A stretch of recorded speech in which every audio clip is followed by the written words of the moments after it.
为什么说在努力做事时，享受不完美的过程，会更容易让自己走向卓越？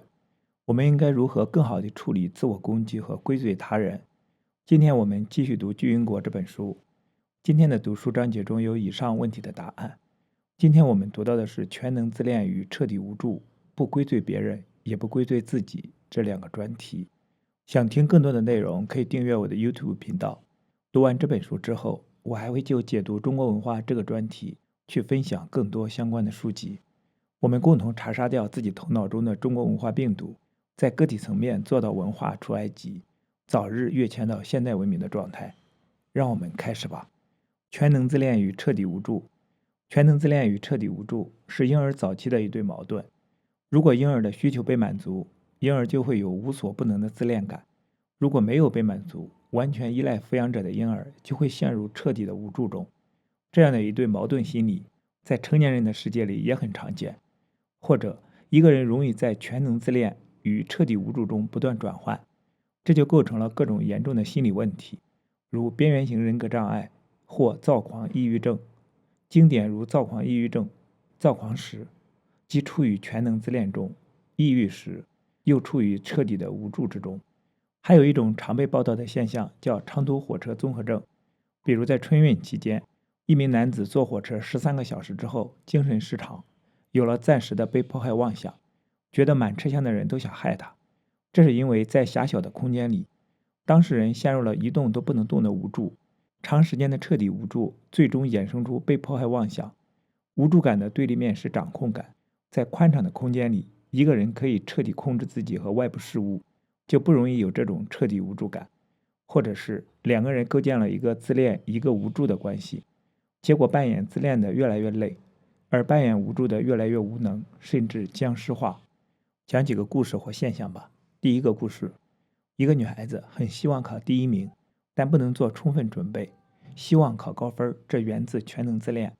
不能做充分准备，是因为准备时会遇到的随便一个问题，都会唤起她的彻底无助感。为了逃避无助感，结果只能想象自己考高分，甚至她的考试办法都非常奇怪。比如做过去的试卷时，她会直接对着答案来抄写。这样做的好处是满足了自己的自恋，也就是每道题都会，不必经历思考和挫败感。坏处是留不下深刻印象，基本没用。第二个故事，一名高中女生每次考试成绩公布后的2、3天，哪怕总成绩第一，她还是会陷入严重的抑郁中，想自杀。只有一种情形她才满意，每门课都考第一名，也就是绝对完美才行，否则就陷入彻底的无助中。更夸张的是，她说她觉得自己是完美的。确实，她聪明、美貌、家境很不错，这些条件结合在一起，真可以在很多时候维护她的完美感。但这种完美感被破坏时，事情就很严重。第三个故事，一位男士准备一场资格考试，但考试资料看了没几页，他就困得不得了，甚至睡着了。恍惚中，他会想象甚至看到一双巨手在帮他解决所有的难题。这双巨手就是全能妈妈的缩影，而他之所以被动，是因为很容易陷入婴儿时的彻底无助中。这样的事竟然真的发生过。网友赵氏尔孤儿在微博上留言说：“我哥初二的时候，老师要求在家自习到10点钟，他到点儿就困了，于是想出一个招，在他睡着的时候，让我妈妈拿着课本在他耳边念，这样他就能学习休息两不误。”第四个故事，一位无所不能的女人搭配一个被动退缩的男人。女人无所不能是全能自恋，男人被动退缩是无助依赖。一方面，男人扮演婴儿依赖妈妈；另一方面，女人的全能感也是在捍卫自恋，且为了捍卫自恋，会将无助投射给男人，比如攻击、贬低与否定这个男人。这是一个复杂的游戏，你真不知道谁对谁错，谁占了谁的便宜。这些文字和故事击中很多人，他们问怎么破？原则是觉知到自己对全能自恋的渴求，以及对全能无助的恐惧与抵触，从力所能及的事开始，一步步去做好自己该做的事，轻易不言退，不追求完美，也不被无助征服。最终你会与事情建立深刻的关系，享受这个不完美的过程，并体验到自信。有网友问：难道这就是朋友说的有失败感的时候就去打扫房间？这真是很常见的办法，能起到一定的效果。比如有些母亲总在厨房里待着，这是她的领地，她不许任何人指手画脚，这让她躲避了在客厅里的无助。说到这儿，我想起了一个经典的故事：家里突然来了几个客人，男主人猛地奔向一个多年都没有修的凳子，修了起来。这是因为面对来客人，男主人感到无助，不知道怎么招待才好，但他可以修凳子。那样的话，他的控制感就可以部分恢复了。彻底无助的心理可以解释一个常见的中国式育儿方式：过度保护，其实也是过度限制。中国的大人，特别是隔代抚养的老人，恨不得让孩子生活在能免除一切危险的真空里。这是一种深刻的投射。这些大人或老人，他们在婴儿时会经常处在彻底无助的状态中，比如有大人在，但大人不管你，你就处于孤独中，身边根本没有大人照顾你。没有大人的照顾，婴儿解决不了自己的大多数正常需求，于是常陷入彻底无助中，并且本来是彻底无助，也就是自己无力解决问题，但婴儿会将它投射成外界的一个大魔鬼在镇压自己，让自己动弹不得。因为当需求得不到回应时，婴儿会从全能自恋状态变成自恋暴怒的状态，且常常是恨不得毁掉一切的级别。这会吓到婴儿，于是婴儿会将这种毁灭欲投射出去，结果变成外界的一个魔鬼，要来毁灭自己，于是吓得一动都不能动。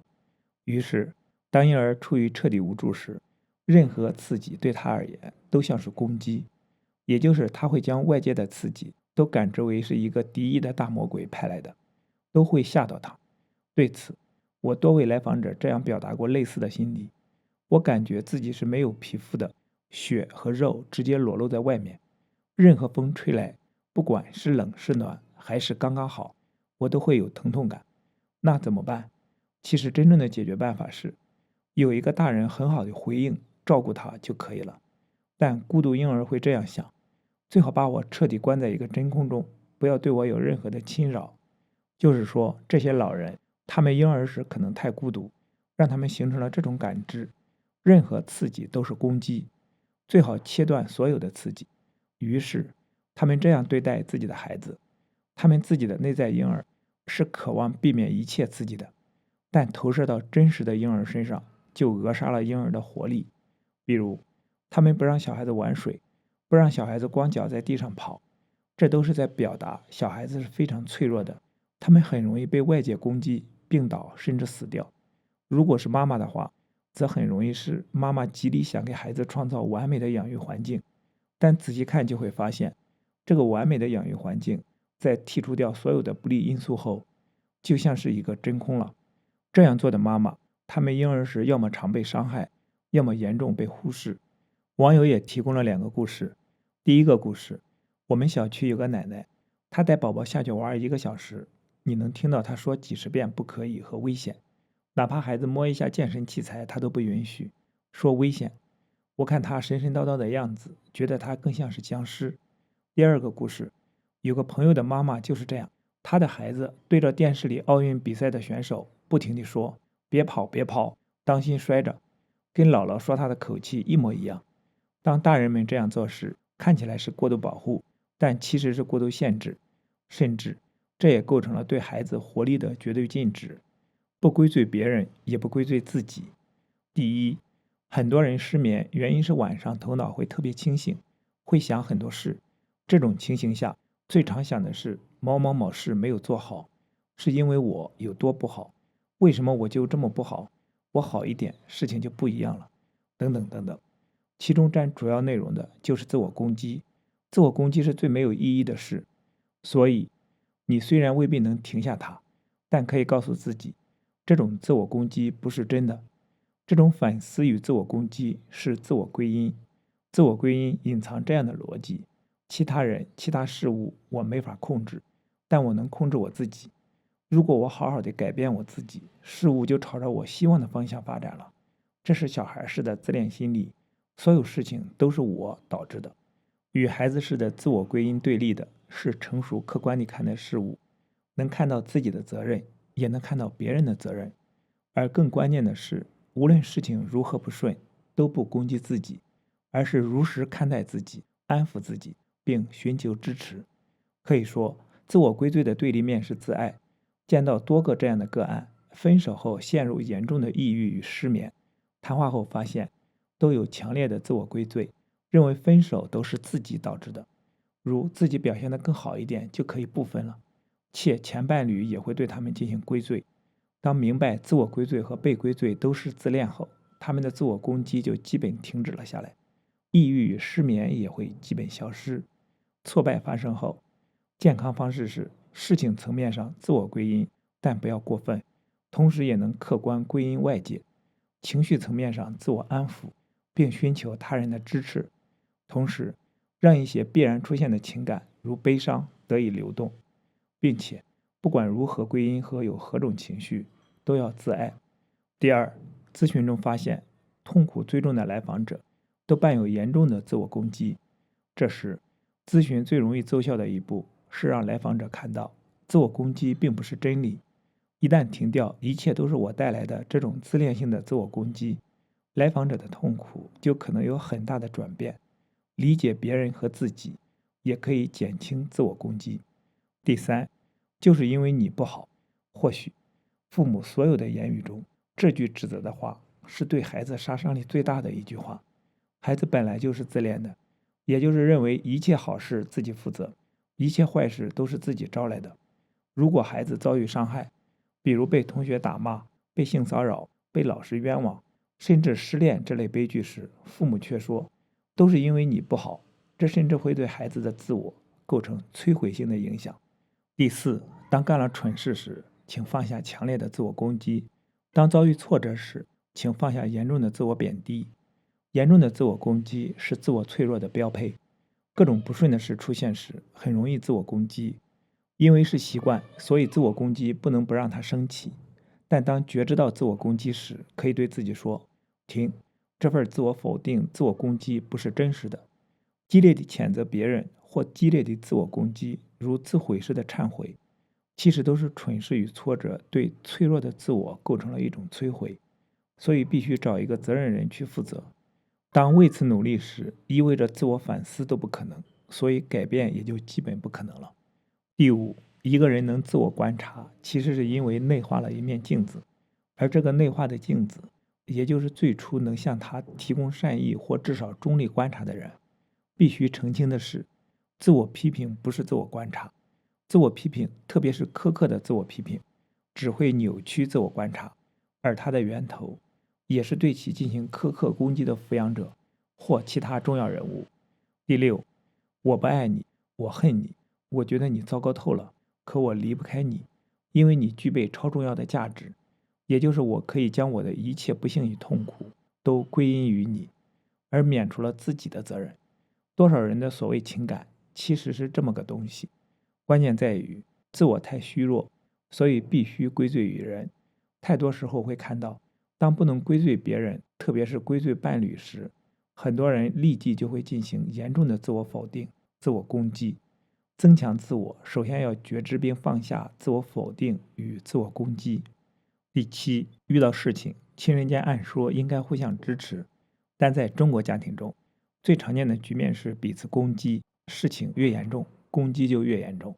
特别是亲人离世时，活着的亲人因此闹成仇人，彼此憎恨的不在少数。这种事情的关键在于，都是自我没有成型的人，都受全能自恋和无助感的折磨。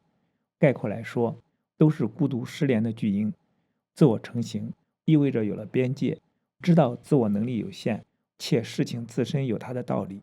自我还没有成型的人，会延伸到家中每个角落，进而想控制一切。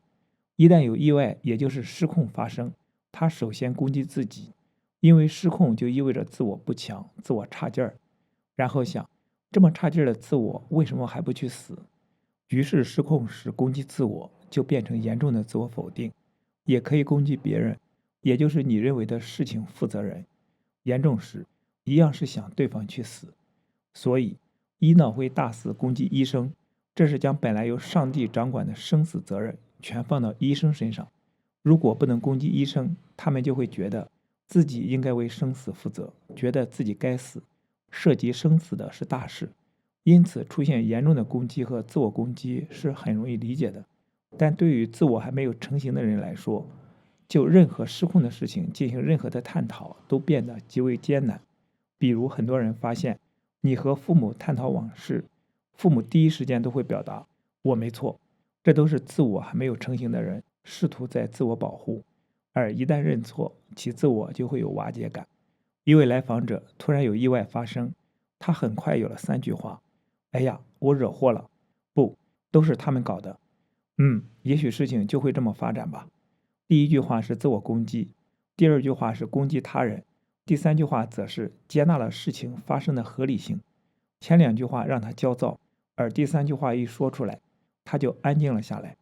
对于所有脾气暴躁的人来说，最关键的是看到并放下失控局面发生时的自我攻击。比如一位女孩失恋后陷入了深重的抑郁，经过探讨后发现，她认为，且前恋人也认为，这都是她惹的，她该为此负全责。深切懂得了这一逻辑之后，她很快从抑郁中摆脱了出来。一旦有失控，就攻击自我。最深层的原因是，都是失联的孤独婴儿，因为孤独，所以觉得自己必须控制一切事。因为原始的自恋，觉得事情必须按照自己的意愿运转。如果失联，就觉得自我是脆弱的、差劲儿的、该死的。破掉这一逻辑，自我否定就会极大地减轻，对别人的攻击也会因此而降低。我写了一系列关于自我攻击的文章，怎么疗愈，也说了一些。但有一天的咨询中，突然有了一个感性的答案：多抱抱彼此吧。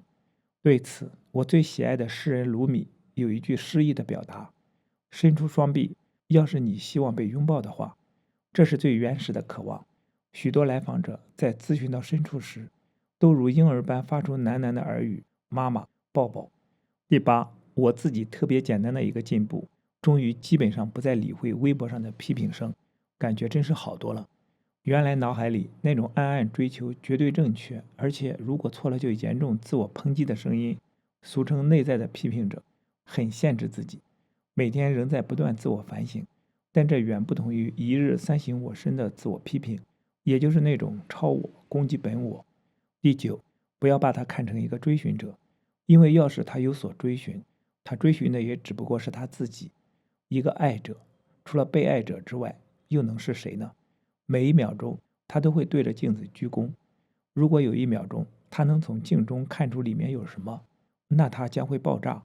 他的想象，他的所有知识，乃至他自己，都将消失，他将会新生。鲁米。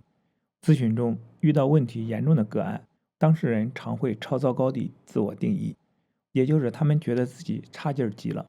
这时，停止自我否定和自我攻击很重要。怎么做到呢？一个有效的办法是找到他们是如何定义自己或被定义的，破掉这些定义，可以在很大程度上修复他们的自我感知。一个在咨询界的幽默故事是这样的：一男孩尿床，非常痛苦，去做咨询。1小时后，兴高采烈地出来。家人问：医生把你的尿床病治好了吗？他说没。那你高兴什么？他说医生让我觉得这不是问题。这个故事的关键应该是医生修复了男孩的自我觉知，他不再因为尿床而自我攻击。在这里加一句，以前为了学习英语，想从简单的开始，去下载了很多乐一通的动画片，有一集是兔八哥和造山姆对战，其中有一句对白很好玩：打不赢他们就加入他们。第10，个人成长中，核心自我的诞生是一个超级里程碑。核心自我诞生前，你就像环境的响应物，比如你对别人的评价超在意，会极力调整自己，以争取做到在该环境内的最好。一旦核心自我诞生了，环境的变化会激发你的反应，但难以动摇你的根基。你也由此有了从环境中跳出来观察的能力，同时也有一份从容。科胡特的一段话很好地描绘了核心自我。在情绪的惊涛骇浪中，有一个核心自我稳稳地站在那里，它会摇晃，摇晃是一种呼应，但只摇晃，根基不被动摇。最后说一句，温暖且有互动的关系很重要，但同样重要的是，你必须有自己负责的意识，而不是依赖。依赖必然导致过度要求、抱怨和攻击。第11，太容易道歉的人，要问问自己，你的道歉是不是一种太轻易的自我攻击？第12，那些看似没有一丝内疚的人，其中相当一部分时刻遭受着这样一种煎熬：只要事情稍微不如意，他们就觉得自己不配活在这个世界上。他们的暴虐向外，就像要摧毁了这个世界；向内，则时刻毁灭着他们自己。正在看被嫌弃的松子的一生，边看边写自己的感想，写着写着，突然间对那个虐杀小猫的女孩有了情感上的理解，于是写了这段文字。咨询中和生活中都遇到不少这样的人，几乎不能承受愧疚。这看似道德上很有问题，但实际上，他们时刻都在极度自我攻击中。第13，常听到有妈妈说：“吴老师，你的文章给我很大的压力。你的文字和其他心理学文章成了一种你必须如此，否则就不好的绝对要求。”很想为这些妈妈减压，所以我想说，把这些当成知识就好了。它要贴近你的体验才有意义，而且即使做不到，也别自我攻击。第14，孩子，特别是婴儿的世界，很容易坍塌，饼干碎了，孩子都可能崩溃。这时，父母的共情很重要。有时只要说出孩子的所感所想，孩子就会平静下来。同样重要的是父母的情绪包容力，也就是父母不会跟着孩子的崩溃而崩溃，并要求孩子或攻击孩子，要孩子自己稳定下来，而是一直稳稳地在孩子身边。如果没有这份运气，也就是内化有情绪包容力的父母而获得健康自我的基石，那我们就要通过漫长的学习来获得这一点。如果独自成长，则有很多的关键点，最重要的是识别各种自恋，并放下对自我的攻击。好，今天的读书分享暂时到这里。今天我们读了《全能自恋与彻底无助》，不归罪别人，也不归罪自己这2个专题。期待在下一次的读书分享中与你再相逢。